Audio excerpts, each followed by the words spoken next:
আজি অৰুণোদয় আঁচনিৰ গুৰুত্বপূৰ্ণ আপডেট লৈ আহিছোঁ। সেইটো আপডেট হ'ল, যদি আপোনালোকে 7 অক্টোবৰত অৰুণোদয় আঁচনি পইচা লাভ কৰা নাই, তেনেহ'লে কিন্তু আজি আপোনাৰ কাৰণে ভাল খবৰ আহি গ'ল।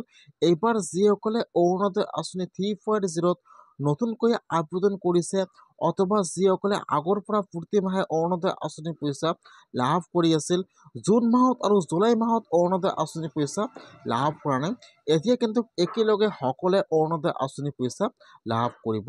যদি আপোনালোকৰ একাউণ্টত 7 অক্টোবৰত অৰুণোদয় আঁচনি পইচা সোমোৱা নাই, এতিয়া আপোনালোকে কি কৰিব লাগিব, কি কৰিলে আপোনালোকে অৰুণোদয় আঁচনি পইচা লাভ কৰিব, মই আজি এইটো ভিডিঅ'ত আপোনালোকক সম্পূৰ্ণ প্ৰচেছ ষ্টেপ বাই ষ্টেপ দেখুৱাই দি আছোঁ। আপোনালোকে জানি লওক।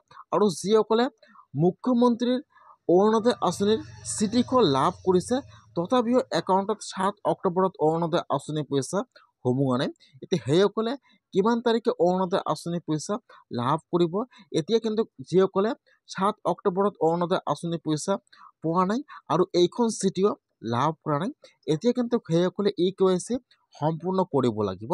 কেনেকুৱাকৈ আপোনালোকে EKYC সম্পূৰ্ণ কৰিব লাগিব আৰু কি কৰিলে আপোনালোকে অৰুণোদয় আঁচনি পইচা লাভ কৰিব, মই আজি এইটো ভিডিঅ'ত অৰুণোদয় আঁচনি সম্পূৰ্ণ প্ৰচেছ জনাই দি আছোঁ। যদি আপোনালোকে এইবাৰ অৰুণোদয় আঁচনি 3.0ত নতুনকৈ আবেদন কৰিছে অথবা আপোনালোকে আগৰ পৰা প্ৰতি মাহে অৰুণোদয় আঁচনি পইচা লাভ কৰি আছিল, কিন্তু 7 অক্টোবৰত আপোনালোকৰ একাউণ্টত অৰুণোদয় আঁচনি পইচা সোমোৱা নাই, এতিয়া আপোনালোকে কি কৰিব লাগিব, কি কৰিলে আপোনালোকে অৰুণোদয় আঁচনি পইচা লাভ কৰিব জানি লওক।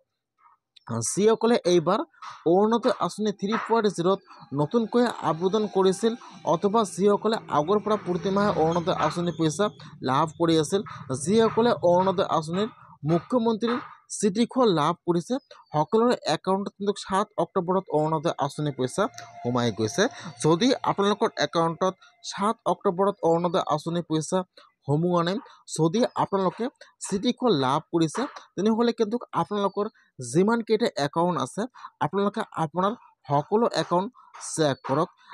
অৰুণোদয় আঁচনিৰ পইচা কিন্তু যিটো আপোনালোকৰ একাউণ্টত DBT লিংক থাকে, সেইটো একাউণ্টত আপোনালোকৰ পইচা সোমাই যায়। সেইকাৰণে যদি আপোনালোকে চিঠিখন লাভ কৰিছে, তেনেহ'লে কিন্তু আপোনালোকৰ একাউণ্টত 7 অক্টোবৰত অৰুণোদয় আঁচনি পইচা সোমাই গৈছে। এতিয়া আপোনালোকৰ যিমান কেইখন একাউণ্ট আছে সকলো একাউণ্ট চেক কৰক। আপোনাৰ একাউণ্টত অৰুণোদয় আঁচনি পইচা 7 অক্টোবৰত সোমাই গৈছে। যিসকলে চিঠিখন লাভ কৰিছে সকলোৰে একাউণ্টত অৰুণোদয় আঁচনি পইচা সোমাই গৈছে। আৰু যদি আপোনালোকে এইবাৰ অৰুণোদয় আঁচনিত নতুনকৈ আবেদন কৰিছে অথবা আপোনালোকে আগৰ পৰা প্ৰতিমাহে অৰুণোদয় আঁচনি পইচা লাভ কৰি আছিল, কিন্তু আপোনালোকে অৰুণোদয় আঁচনিৰ এইখন চিঠি লাভ কৰা নাই, তেনেহ'লে কিন্তু আপোনালোকে এতিয়া EKYC সম্পূৰ্ণ কৰিব লাগিব, নহ'লে কিন্তু আপোনালোকে অৰুণোদয় আঁচনি পইচা লাভ নকৰিব। কেনেকুৱাকৈ আপোনালোকে EKYC কৰিব জানি লওক।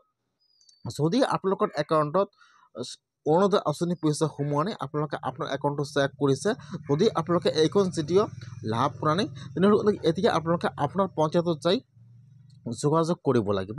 তাত আপোনালোকে আপোনাৰ সকলো ডকুমেণ্ট জমা কৰিব, তাৰপিছত আপোনাৰ পঞ্চায়তৰ পৰা আপোনালোকৰ সকলো ডকুমেণ্ট ভেৰিফাই কৰি দিব, তাৰপিছত আপোনালোকে অৰুণোদয় আঁচনি পইচা লাভ কৰিব।